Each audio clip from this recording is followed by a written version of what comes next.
Tervitus! Täna on meil 23. juuni, see tähendab seda, et meil on jaanipäev, ja õues on ikka ilusti jaanipäevale kohaselt siuke parajalt külm. Vähemalt ei saa vihma, see on väga chill. Ja me anname Nilsiga see aasta siis jälle täpselt samasse kohta, kus me eelmine aasta käisime, et kui te eelmine aasta vaatasite meie jaanipäeva vlogi, siis me käisime Lohusalus. Ja ma ei mäleta, mis eelmine aasta oli, korra vist sai ikka päevitada, aga ka vihma sadas hullult, ma mäletan, me käisin eelmine aasta jaanipäeval isegi kinos, siis midagi ei olnud teha, sest vihma sadas.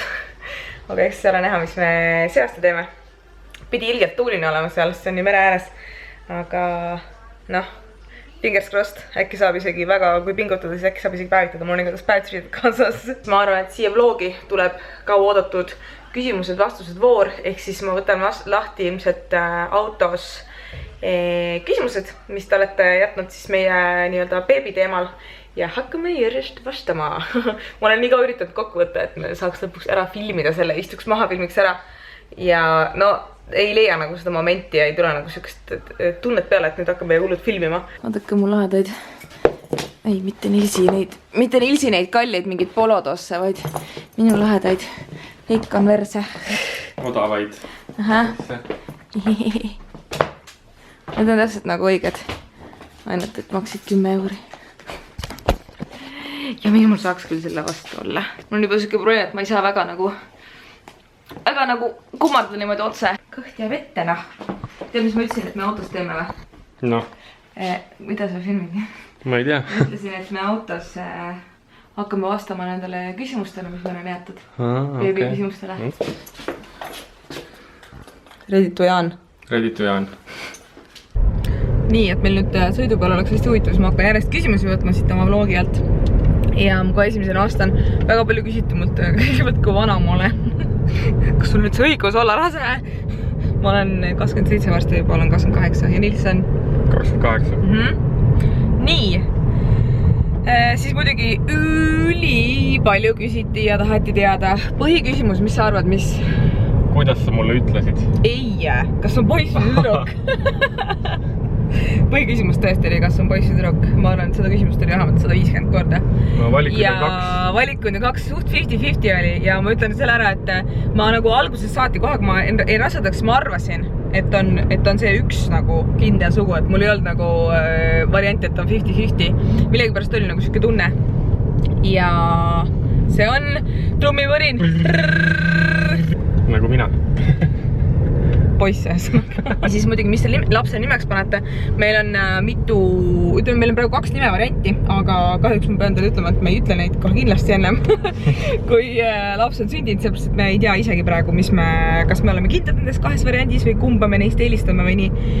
Et ütleme, kui meil oleks praegu tüdruk, siis mul poleks nagu ühtegi varianti, sest et poiste nimedest ma olen läbi vaadanud mingi 5000 nime, just casually, nagu 5000 nime ja mul on meeldinud 2 nime. Ehk siis suht valiv olen. Siis mis kuul ja mitmendal ta sünnib, praegu on ainult teada, et ta sünnib oktoobris, suhteliselt oktoobri keskel, siis mul on küsitud, kas ma olen vegan. Ma ei ole vegan. Pooldan väga nagu, ütleme, taimetoitust ma nagu veganlusest ei oska midagi arvata, sest mul maitsevad hästi palju piimatooted ja süke teema on ju. Aga ma tihti nagu väljas süües võtan hoopis nagu taimetoidu variandi, mitte vegani, vaid taimetoidu variandi, sest et mulle lihtsalt, ma ei ole nagu mingi suur liha himustaja. Mulle maitseb kala. Nii, siis kas meil on lapsele eraldi tuba tehtud? Ei, meil ei ole lapsele eraldi tuba tehtud, siis meil on 2-toaline korter ja lapsed niikuinii, ütleme, esimesed paar aastat ilmselt on vanematega ühes toas, on ju. Ja siis kui me kolime, kui me maja kunagi valmis saab, et seal on küll nagu eraldi tuba. Aga isegi seal, ma arvan, läheb paar aastat aega enne, kui ta sinna oma tuppa läheb, et see on lihtsalt pikem protsess. Õnneks ei ole vaja kohe tuba. Siis keegi küsib, kas me oleme paar? Jah, me oleme paar. Juba varsti 7 aastat kusjuures. Nii, siis on küsimus, et kas kõik mu pereliikmed teavad juba beebist. See on muidugi 6 aega tagasi küsitud juba. Aga jaa, me rääkisime juba mingi 7. nädala paiku vist või. Sest et mul oli hästi paha olla ja ma ei saanud nagu varjata seda, et mul oli nii halb olla. Ja siis me lihtsalt rääkisime juba ära ja kõik olid väga õnnelikud ja väga surprised. Et see video, see pilt, mis ma panin Instagramis, kus meil on nagu 3 jalad või 3 jalanud, siis me kinkisime nagu vanematele sellise raamiga pildi, et nad siis ise nagu arvaks ära, mis teema on. Et siuke hea mälestus nagu jääks. Keegi on kirjutanud Nils teeme NBA 2K17 üks ühele online. Davai. Keegi, Henrich. Keegi küsis, kas beebi oli planeeritud. Jaa, oli küll planeeritud. Kes lapse isa on? Ma ei saa mu vahest ausalt teie kommentaarid on nii naljakad, ma ei suuda. Siis on süge küsimus oli ka suht populaarne, et kas me oleks tahtnud, meile mõlemal oleks küsimus, et kas me oleks tahtnud poissi või tüdrukut pigem. Mul on nagu süke mulje, et naistel on millegipärast alati nagu arvamus, et esimene laps tuleb tütar või kuidagi sa oled nagu harjunud rohkem selle naiste teemaga ja siis sa eeldad, kes sul on tütar ja temaga on kindlasti hästi lihtne ja noh, sa tead naistest rohkem, on ju. Aga ma arvan, meestel on just vastupidi, on ju. Et kui sa arvad, et esimene laps on poeg, siis et Ja tegelikult see on nagu see vist, et mehed on mehed ja teavad, millised mehed võivad olla. Tütre pärast on sul rohkem hirm, aga poisi pärast, poiss on nagu poisid ikka ja teevad pättust ja sellised okei. Hästi palju küsiti, kuidas ma teatasin Nilsile, et minu meelest on kuskilt Ameerika filmidest on jäänud nagu siuke mulje, et on hull teatamisprotsess kõikidele, et valmistad mitu päeva ette, teed mingi kingituse mehele, aga reaalselt on nagu see, et kui sa teed nagu testi ära ja saad teada, ma ei tea, no ma ei suudaks küll veel oodata mitu päeva veel planeerida mingit kingitust või mingit asja. Et ikka kohe tahad nagu ära öelda, et see on ikkagi ju elu muutev ja ülisuur asi, et sa ei taha üksi nagu olla selle teadmisega, on ju. Ja siis oli lihtsalt, et noh, rasedusest saadakse teada nii, et sa teed rasedustesti, on ju. Siis ma tegin testi ja siis ma näitasin Nilsile seda testi. See planeerimisprotsess või nii-öelda see ei käi nagu niimoodi, on ju, et kui sa lõpuks ikkagi saad selle testi, et see on nagu positiivne, siis see on juba iseenesest väga suur asi ja väga suur nagu kordaminek ja õnnestumine ja kingitus. Vot mina arvan nii hoopis. Väga huvitavad küsimused, et millised on mu ootused ja lootused raseduse ajal, kõige hirmutavamad ja kõige oodatumad hetked. Ma arvan, et kõikidel rasedatel on see hirm, et ei tea, kas nagu hakkab halb või hakka, et see on nagu suht 50-50, on ju. Et väga paljudel ei ole üldse näiteks halb olla. Ja väga paljudel on poolrasedust kohutavalt halb, paljudel on ka lõpuni, on ju. Ja see, et noh, mul oli järjest 13 nädalat iiveldust, 13 nädalat iga päev hommikust õhtuni. Ja ma ei olnud kunagi parem midagi sellist kogenud ja see, et kui sa seda koged ja siis ma olin veel mitu korda selle aastal haige, nagu erinevates haigustes võtsin antibiootikuma ja nii. See oli ikka tõsiselt julm nagu kogemus mu elus, mul ei ole midagi sükest olnud ja siis sa mõtled küll, et kas see ei lähe kunagi ära, et nagu täiesti lõpp, noh. Ja siis üks hetk see lihtsalt läheb nagu sekundiga üle ja nüüd mul on siuke tunne, noh, mul juba 2 kuud nagu nii hea olla, ma vahest hästi unustan ära üldse, et ma rase olen, kõht on nagu ees, aga kui ma peeglis seda ei näe, siis ma reaalselt ei saagi aru, sest et täiesti tavaliselt inimese tunne on. Lihtsalt praegu on juba laps, ütleme, on ka nii suur, et ma saan kogu aeg ikka siukest nagu hullu boksimist sealt seest, et siis ikka tuleb meelt. Siis hästi palju küsitud, kas ma teen videosid ka edasi, kui meil laps sünnib, siis ma ei oska kahjuks sellele vastata praegu. Mida kardad lapse saamise puhul kõige enam? Ma ei karda midagi praegu selles suhtes, et kuna mul on perekonnas olnud ülipalju väikseid lapsi varem ja ma olen väikeste lastega väga harjunud, siis ma ei karda nagu hetkel midagi veel. Hea küsimus, ma mäletan sellest ka, et milline oli Lotta reaktsioon, kui ta sai teada, et ta saab tädiks. See oli nagu best. See oli mega naljakas ausalt.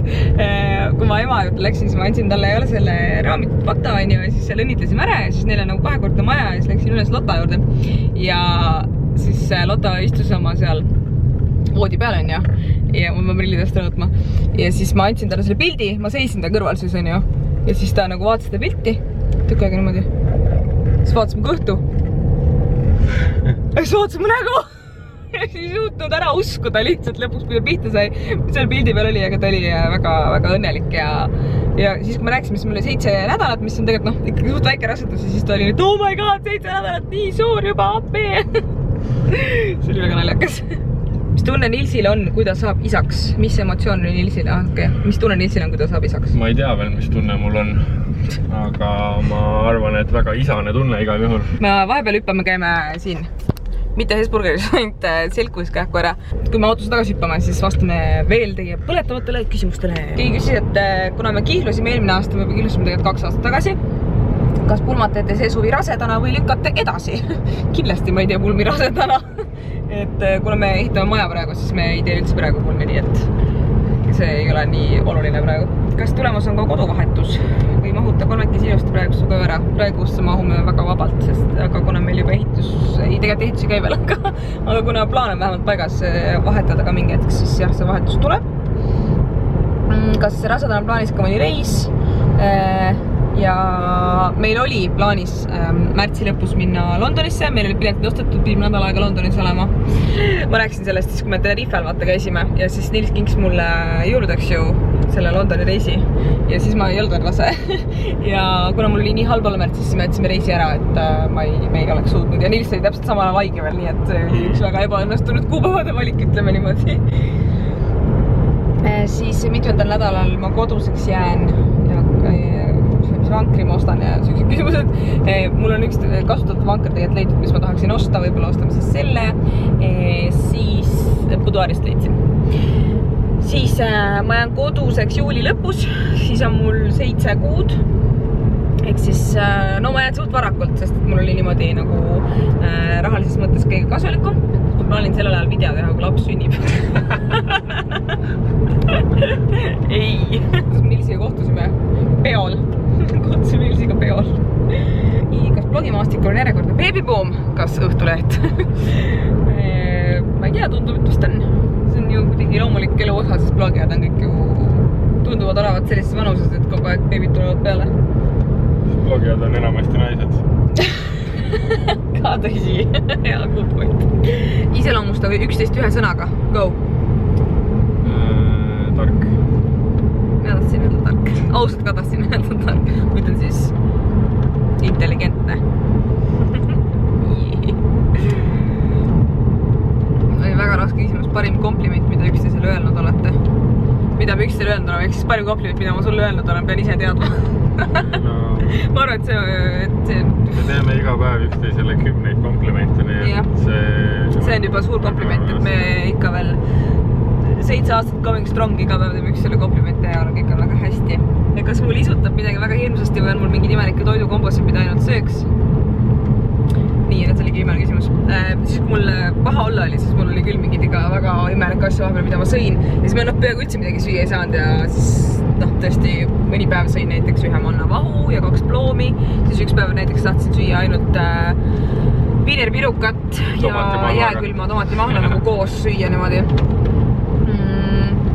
Siis üks päev olin nõus sööma ainult kartuliputru. Üks päev olin nõus sööma ainult hästi pehmeks keedetud keedumakarone. No mingi siuke, aga need oli kõik niimoodi, et ma nagu ainult 1 päeva tahtsin neid ja siis järgmine päev, kui ma mõtlesin selle peale, siis ma ei suudaks seda kunagi enam süüa. Suhteliselt keelatud on meie kodus praegu ka sibul ja küüslauk ja mingid sellised asjad. Mitte suhteliselt, vaid täiesti keelatud. Täiesti keelatud, nii ei tohi süüa neid. Sest ma ei kannata neid praegu üldse. Aga muud mitte, muidu on kõik nagu tavaline ja siis suhtes elu läheb edasi nii, nagu ta enne oli. Mõndade väikeste möödustega. Natuke rohkem võib-olla oleme hakanud majapidamises sööma nagu saia doktori vorstiga, mida ma varem ei söönud üldse ja jäätist. Viimase hitt-toode, ütleme viimase 6 aja on tõesti mingi hästi pehme sepik doktori vorstiga, seda nagu iga päev suht võib siia vahepealaks. Muidu on toitumine küll, ütleme, tegelikult suht sama, mis enne oli ikkagi suhteliselt tervislik ja normaalne ja niimoodi on ju. Aga ja vahepeal mul on hästi paha olla, siis ma sõin ainult iga päev seda Balbino smuuti vaarika jäätist. See, mida ma nüüd ka võitsin 12 kasti sealt blogiohindadelt. Nii et nüüd on meil siuke eternal varu neid smuuti jäätiseid. Ja ma juba tegin Balbinoga läbi rääkimisest, et ma kindlasti loosin mingi osa neist välja, sest 12 kasti on nagu 12 kasti. Nii et olge valmis. Kellele maitseb jäätis? Yeah, bye!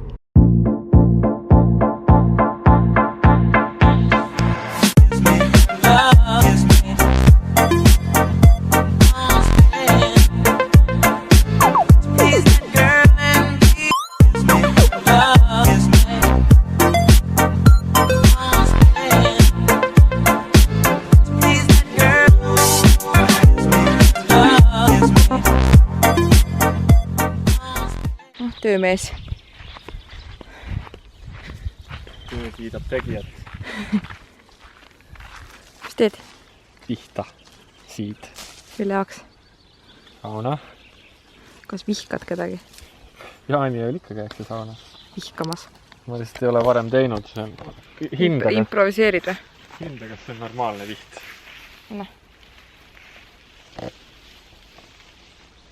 Ma arvan küll. What you cooking? What you baking? Your face? rabarberikooki. Kuidas teha parimat rabarberikooki? Kõigepealt on sul vaja kas munetaigent või liivatäigent, siis rullida see siia suure plaadi peale, on ju. 10 minutit 175 kraadises ahjus, siis peale seda rabarberit tükeldada või näiteks ka õunusi siis segada ja siis panna suhkruga seisma. Samal ajal tee valmis ka muna suhkrujahu segu, mis läheb siis kõige peale, on nagu biskiit. Vahussin ära enam-vähem 6 muna. Siis siia sisse panin 6 supilusikat suhkurt ja 6 supilusikat jahu ja segasin selle kõik kokku. Nii, nüüd on siis süke, et meil on siin 10 minti tehtud see taigen. Siia peale ma panen kõik selle segu ja siis läheb peale biskviit, mis on minu meelest parim osa üldse selle juures. Ja kui kõik see on tehtud, siis läheb ahju 40 minutiks just, 170 kraadiga. Jätan teile valmis kooki ka. Siin ta on, natuke jahusid teed mõned kohad, aga beautiful and yummy. Mul on alkoholivaba šampuus, jee. Lahver ka teen.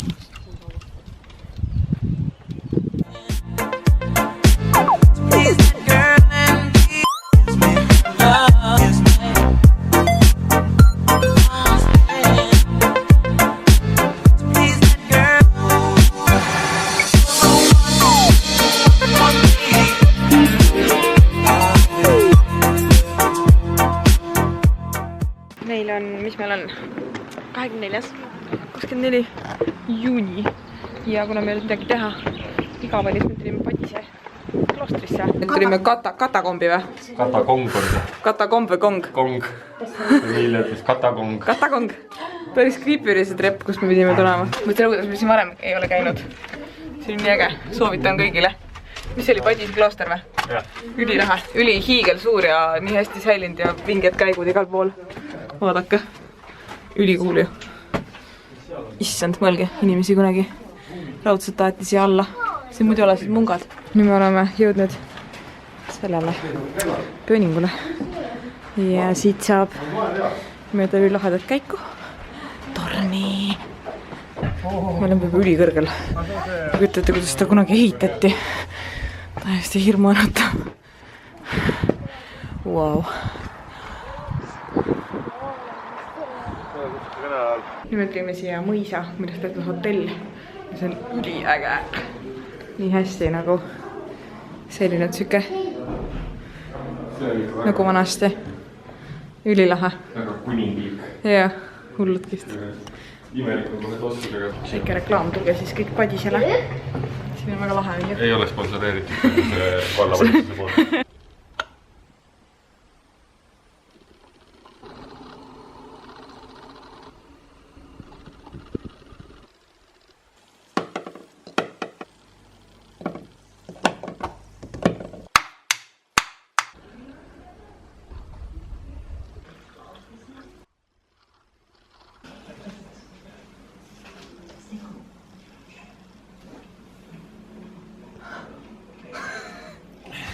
Tervitus! Vahepeal on ootamatult kätte jõudnud pühapäev, mis tervitas meid täiesti absoluutselt kauni päevitusilmaga. Täiesti ootamatu ausalt öeldes. Sest eelne päev oli küll ikka peale seda, kui me seal kloostris ja varemetes käisime, siis tulimegi koju ja lihtsalt olesklesime terve päeva. Mis ei meeldi mulle üldse, sest ma tahan kogu aeg midagi teha ja mul hakkab nii kiiresti igav. Siis oli väga igav lihtsalt lamada terve päeva, sest vihmasadase torm oli ja siuke. Aga täna on meil väga tore päev, sest et kuigi homme on esmaspäev, ei tähenda see mulle mitte midagi. Sest et mul on puhkus, jee. Mul on nüüd 2 nädalat puhkust. Very nice. Loodan, et sellised päevitus ilmusid on natukene selle puhkuse ajal veel. Ja eriti lahe on see, et me Nilsiga lähme juba homsest ühele väiksele ringreisile, Eesti tuurile. Sõidame igast paremaid kohti läbi. Ööbime siis erinevates linnades ja ma kindlasti filmin ka mingit põnevamaid seiku. Aga hetkel ma hakkan lihtsalt südamerahus päevitama, kell on mingi 11. Hakkan oma raamatut lugema ja just chillin. Nii, nüüd juhtus üks asi, et ma olen juba vahepeal koju jõudnud. Kell on 2:30 ja hakkan kohe seda vlogi monteerima, seega lõpetan selle nüüd ära ja alustame homme uue vlogiga.